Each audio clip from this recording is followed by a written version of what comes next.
I had this client once, and she came in and told me that she had been sexually assaulted by her older brother, and she told me the story, and I kind of got the impression that maybe she was like 8 and he was like 17 or something like that, and she was about 27 when she came and talked to me. And then I found out by further questioning that she was 4 and he was 6, and I thought she still had this story in her head of her being tormented by this older person, right? That's how she told the story. And what I told her was, well, look, another way of looking at this is that you two were very badly supervised children. Because I mean, he was 6, for God's sake, you know, he's a little kid.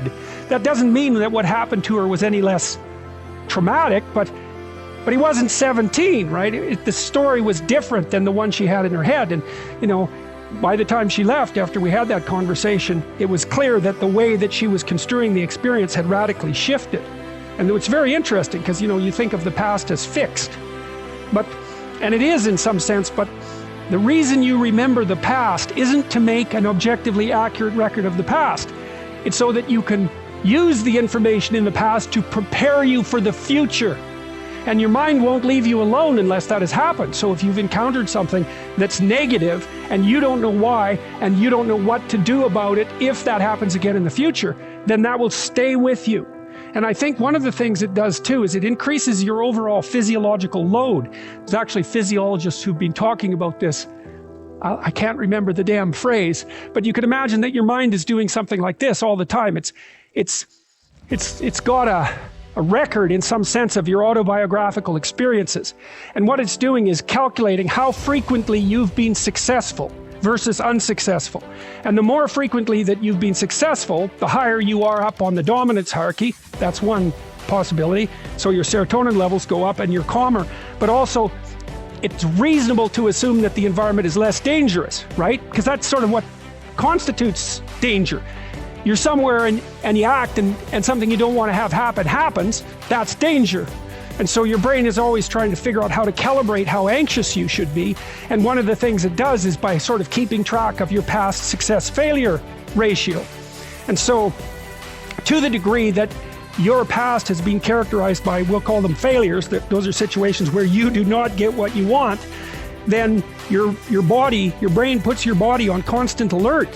Because if everything that you've done has resulted in catastrophe, then you're somewhere insanely dangerous, and you should be like a prey animal that's ready to dart in any direction. And how much you should be a prey animal is dependent on, it's an estimate, partly your trait neuroticism, partly your success as adjudicated by other people, right? Because they'll pop you up the dominance hierarchy if you've been successful, but also partly on your record of failures and successes in the past. And so you can go back and you can find out where you have holes in the structure through which you're viewing the world. That's one way of looking at it. And you can sew those things up. And that's in some sense, that's what you're doing in psychotherapy. You know, partly it's exposure to things you're afraid of and disgusted by and are likely to avoid. That's a huge chunk of it. But if you go back into your past and you start talking those things through, it's really the same thing. It's more abstracted.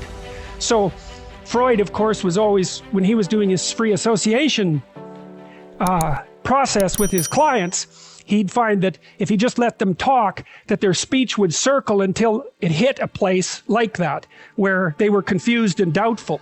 And then their speech would sort of wander around that, and then they'd have an emotional expression that was a consequence of that. He thought the emotional expression was what was curative. It was cathartic in his terms. But later, James Pennebaker, upon whom these writing exercises I described, his research is based on that. My exercises are based on his research. He found that if you brought college students to the lab and you had them write for 15 minutes 3 times over 3 days about the worst thing that had ever happened to them, or the worst thing they ever did, if I remember correctly, they got worse in the short term but better in the long run. For example, they went and visited the doctor less, and markers of their physical health improved. And so I think the reason for that is because, what is that called? It's called something load. Just about got it right from the physiologists. Doesn't matter.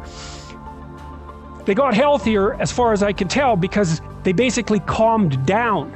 Once they had gone through the negative memory and sorted it out properly and told a properly articulated story and figured out how to deal with it, then their physiology calmed down.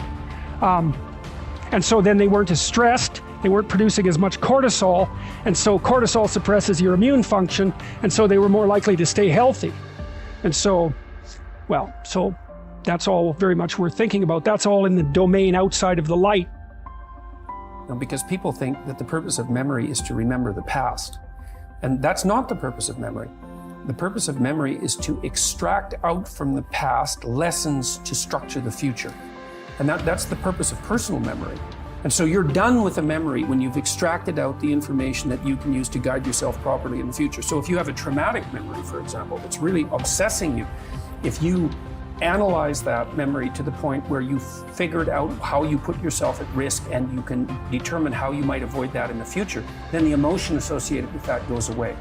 So memory has a very pragmatic function.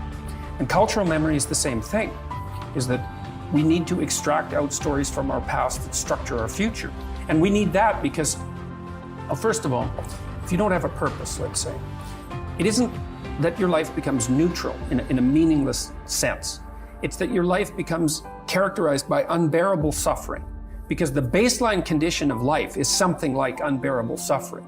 And what you have to set against that is a noble and worthwhile purpose. And hopefully your determination of that purpose is buttressed to some degree by the wisdom of the past, because you can't conjure something like that up on your own. And if you provide people with nobility of purpose, then they can tolerate the suffering of existence without becoming entirely corrupted by it. And cultures that don't do that, it isn't even so much that they die, it's that cultures that don't do that are dead. They're done. They don't have a story anymore. They don't have a call to adventure. And then, well, then everyone suffers stupidly as a consequence. It's a very bad thing. So Churchill made the same observation that many of the great psychologists and philosophers made in the early part of the 20th century. It's like, bring the story forward and propagate it and make it the most noble possible story. And then you motivate people to transcend themselves, which they need to do.